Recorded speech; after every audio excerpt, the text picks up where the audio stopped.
رمضان المبارک کے ماہ سعید میں نبی کریم صلی اللہ علیہ وسلم کے معمولات عبادت و ریاضت میں عام دنوں کی نسبت کافی اضافہ ہو جاتا تھا۔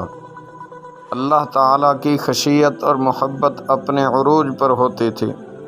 اسی شوق اور محبت میں آپ صلی اللہ علیہ وسلم راتوں کے قیام کو بھی بڑھا دیتے۔ آج کی اس نشست میں نبی کریم صلی اللہ علیہ وسلم کے انہی معمولات کا تذکرہ کریں گے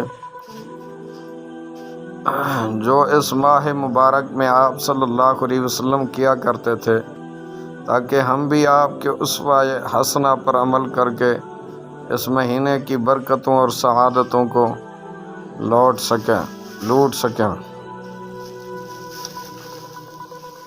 معمولات مصطفی صلی اللہ علیہ وسلم کا اجمالی جائزہ۔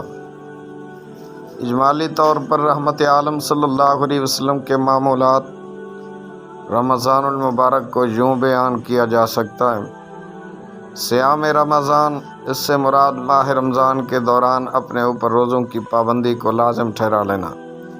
قیام رمضان، رمضان المبارک کی راتوں میں نماز، تراویح، تسبیح و تحلیل اور کثرت سے ذکر و فکر میں مشغول رہنا۔ ختم قرآن، دوران ماہ رمضان المبارک مکمل قرآن پاک کی تلاوت کا معمول۔ اعتکاف، ماہ مبارک کے آخری عشرہ میں بنیت اعتکاف مسجد میں بیٹھنا۔ نماز تہجد، سال کے بقیہ مہینوں کی نسبت رمضان المبارک میں نماز تہجد کی ادائیگی میں زیادہ انہماک اور ذوق و شوق کا مظاہرہ۔ صدقہ و خیرات، حضور نبی کریم صلی اللہ علیہ وسلم اس مہینے میں عام مہینوں کی نسبت صدقہ و خیرات بھی کثرت سے کیا کرتے تھے۔ ماہ رمضان اور معمولات نبوت، حضور نبی کریم صلی اللہ علیہ وسلم رمضان المبارک سے اتنی زیادہ محبت فرمایا کرتے کہ اس کے پانے کی دعا اکثر کیا کرتے تھے، اور رمضان المبارک کا اہتمام ماہ شعبان میں ہی روزوں کی کثرت کے ساتھ ہو جاتا تھا۔ نبی کریم صلی اللہ علیہ وسلم ماہ رجب کے آغاز کے ساتھ ہی یہ دعا اکثر فرمایا کرتے تھے۔ حضرت انس بن مالک سے روایت ہے، جب رجب المرجب کا مہینہ شروع ہوتا، نبی علیہ السلام دعا کرتے: اللہ ہمارے لیے رجب اور شعبان بابرکت بنا دے اور ہمیں رمضان نصیب فرما۔ المعجم الاوسط جلد 4 صفحہ نمبر 558۔ مسند احمد بن حنبل جلد اول صفحہ نمبر 259۔ نبی کریم صلی اللہ علیہ وسلم جب رمضان المبارک کا چاند دیکھتے تو فرماتے: یہ چاند خیر و برکت کا ہے، یہ چاند لوگوں خیر و برکت کا ہے۔ میں اس ذات پر ایمان رکھتا ہوں جس نے تجھے پیدا کیا۔ مصنف ابن ابی شیبہ۔ نبی کریم صلی اللہ علیہ وسلم اس مبارک مہینے کا خوش آمدید کہہ کر استقبال فرماتے۔ آپ نے سوالیہ انداز کے ذریعے صحابہ کرام سے رمضان المبارک کے استقبال کے بارے میں پوچھ کر اس مہینے کی برکت کو مزید واضح کیا۔ جب رمضان المبارک کا مہینہ آتا، حضور صحابہ کرام سے دریافت کرتے: تم کس کا استقبال کر رہے ہو اور تمہارا کون استقبال کر رہا ہے؟ یہ الفاظ آپ صلی اللہ علیہ وسلم نے 3 مرتبہ دہرائے۔ الترغیب و ترہیب جلد 2 صفحہ نمبر 105۔ اس پر حضرت عمر رضی اللہ عنہ نے عرض کیا: یا رسول اللہ صلی اللہ علیہ وسلم، کیا کوئی وحی اترنے والی ہے یا کسی دشمن سے جنگ ہونے والی ہے؟ نبی علیہ السلام نے فرمایا: نہیں، ایسی کوئی بات نہیں، تم رمضان کا استقبال کر رہے ہو جس کی پہلی رات تمام اہل قبلہ کو معاف کر دیا جاتا ہے۔ سبحان اللہ و بحمدہ، سبحان اللہ العظیم۔ برادران اسلام، آپ صلی اللہ علیہ وسلم کا سحری کا، افطاری کا معمول کیا تھا؟ رمضان المبارک میں پابندی کے ساتھ سحری و افطاری بے شمار فوائد اور فیوض و برکات کی حامل ہے۔ رحمت عالم صلی اللہ علیہ وسلم روزے کا آغاز سحری کھانے سے فرمایا کرتے تھے۔ حضرت انس بن مالک سے روایت ہے، رحمت عالم صلی اللہ علیہ وسلم نے فرمایا: سحری کھایا کرو کیونکہ سحری میں برکت ہے۔ تسحروا فإن السحور برکہ۔ صحیح بخاری جلد اول صفحہ نمبر 257، کتاب الصوم۔ ایک دوسری حدیث میں حضور علیہ السلام نے اہل کتاب اور مسلمانوں کے روزے کے درمیان فرق کی وجہ بیان کرتے ہوئے ارشاد فرمایا، حضرت ابو قیس نے حضرت عمر بن عاص سے روایت کیا کہ رسول اللہ صلی اللہ علیہ وسلم نے فرمایا، ہمارے اور اہل کتاب کے روزوں میں سحری کھانے کا فرق ہے۔ حضور صلی اللہ علیہ وسلم نے ارشاد فرمایا، سحری سراپا برکت ہے، اسے ترک نہ کیا کرو۔ حضور صلی اللہ علیہ وسلم نے یہ بھی فرمایا، سحری کرنے والے پر اللہ کی رحمتیں ہوتی ہیں، اللہ تعالیٰ اور اس کے فرشتے سحری کرنے والوں پر اپنی رحمتیں نازل کرتے ہیں۔ روزے میں سحری کو بلا شبہ بہت اہم مقام حاصل ہے۔ روحانی فیوض و برکات سے قطع نظر سحری دن میں روزے کی تقویت کا باعث بنتی ہے۔ حضور علیہ السلام نے امت کو تلقین فرمائی ہے کہ سحری ضرور کھایا کرو، خواہ وہ پانی کا ایک گھونٹ ہی کیوں نہ ہو۔ آپ صلی اللہ علیہ وسلم کا یہ معمول تھا کہ سحری آخری وقت میں تناول فرمایا کرتے، گویا سحری کا آخری لمحات میں کھانا یہ حضور صلی اللہ علیہ وسلم کی سنت ہے۔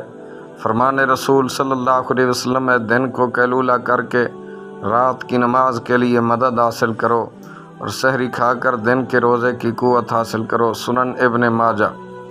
امام نووی رحمۃ اللہ علیہ سحری میں برکت کے فوائد کے حوالے سے لکھتے ہیں، سحری میں برکت کی وجوہات ظاہر ہیں، جیسا یہ کہ روزے کو یہ تقویت دیتی ہے اور اسے مضبوط بھی کرتی ہے۔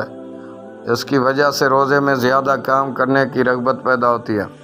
یہ بھی کہا جاتا ہے کہ اس کا تعلق رات کو جاگنے کے ساتھ ہے اور یہ وقت ذکر و دعا کا ہوتا ہے، جس میں اللہ تعالیٰ کی رحمتیں نازل ہوتی ہیں اور دعا اور استغفار کی قبولیت کا وقت ہوتا ہے۔ سحری کرنے میں تاخیر اور افطاری کرنے میں جلدی خاتم الانبیاء صلی اللہ علیہ وسلم کا زندگی بھر معمول رہا، جس کے راوی حضرت سہل بن سعد ہیں۔ وہ فرماتے ہیں، رسول اللہ صلی اللہ علیہ وسلم نے فرمایا، میری امت کے لوگ بھلائی پر رہیں گے اس وقت تک جب تک وہ روزہ جلد افطار کرتے رہیں گے۔ جلد افطار کرنے سے مراد یہ نہیں کہ سورج ابھی کھڑا ہو تو پہلے افطار کر لیں، نہیں، سورج غروب ہونے کے بعد تاخیر نہیں کرنی۔ صحیح مسلم اور جامع ترمذی کتاب الصوم۔ اسی طرح دوسری حدیث میں نبی علیہ السلام نے فرمایا، جب تم میں سے کوئی اذان سنے اور برتن اس کے ہاتھ میں ہو تو اپنی ضرورت پوری کیے بغیر اسے نہ رکھے۔ حدیث قدسی، اللہ تعالیٰ فرماتا ہے، میرے بندوں میں مجھے پیارے وہ ہیں جو افطار میں جلدی کریں۔ اس حدیث کا مطلب یہ ہے کہ جب تک اس امت کے لوگوں میں یہ دونوں باتیں یعنی افطار میں جلدی اور سحری میں تاخیر کرنا رہیں گی تو اس وقت تک سنت مصطفیٰ کریم صلی اللہ علیہ وسلم کی پابندی کے باعث اور حدود شریعت کی نگرانی کی وجہ سے خیریت اور بھلائی پر رہیں گے۔ نبی علیہ السلام سحری تناول فرمانے میں تاخیر کرتے، یعنی طلوع فجر کے بالکل قریب سحری کرتے تھے۔ حضرت ابن عباس سے روایت ہے، نبی علیہ السلام نے ارشاد فرمایا، مجھے روزہ جلدی افطار کرنے اور سحری میں تاخیر کا حکم دیا گیا ہے۔ آپ کا یہ عمل یہودیوں کے برعکس تھا، جن کے ہاں سحری کرنے کا تو کوئی تصور نہیں تھا۔ وہ افطاری کرنے کے معاملے میں آسمان پر ستاروں کے طلوع ہونے کا انتظار کیا کرتے۔ نبی علیہ السلام نے اس سے منع فرمایا۔ صحابہ کرام کا معمول بھی یہی تھا کہ وہ آفتاب غروب ہوتے ہی افطاری سے فارغ ہو جاتے تھے۔ حضور علیہ السلام اکثر اوقات کھجوروں سے روزہ افطار فرماتے، اگر وہ میسر نہ ہوتی تو پانی سے افطار فرما لیتے تھے۔ حضرت سلمان بن عامر رضی اللہ عنہ سے روایت ہے، نبی کریم صلی اللہ علیہ وسلم نے ارشاد فرمایا، جب تم میں سے کوئی روزہ افطار کرے اسے چاہیے کہ کھجور سے کرے، کیونکہ اس میں برکت ہے۔ اگر کھجور میسر نہ ہو تو پانی سے، کیونکہ پانی پاک ہوتا ہے۔ جامع ترمذی۔ آپ صلی اللہ علیہ وسلم کا دوسرا مبارک معمول رمضان کی راتوں میں تواتر و کثرت کے ساتھ کھڑے رہنے، نماز، تسبیح و تحلیل اور ذکر الہی میں محویت سے عبارت ہے۔ نماز کی اجتماعی صورت جو ہمیں تراویح میں دکھائی دیتی ہے وہ اسی معمول مصطفیٰ کریم صلی اللہ علیہ وسلم کا حصہ تھی۔ رمضان المبارک میں میرے آقا صلی اللہ علیہ وسلم نے فرمایا، من قام رمضان ایمانا و احتسابا غفر له ما تقدم من ذنبه۔ یہ اسی لیے فرمایا، جس نے رمضان کے راتوں میں قیام کیا وہ گناہوں سے اس دن کی طرح پاک ہو جاتا ہے جس دن وہ بطن مادر سے پیدا ہوتے وقت بے گناہ تھا۔ سنن نسائی۔ نماز تراویح کا سنت مؤکدہ ہونا حدیث سے ثابت ہے۔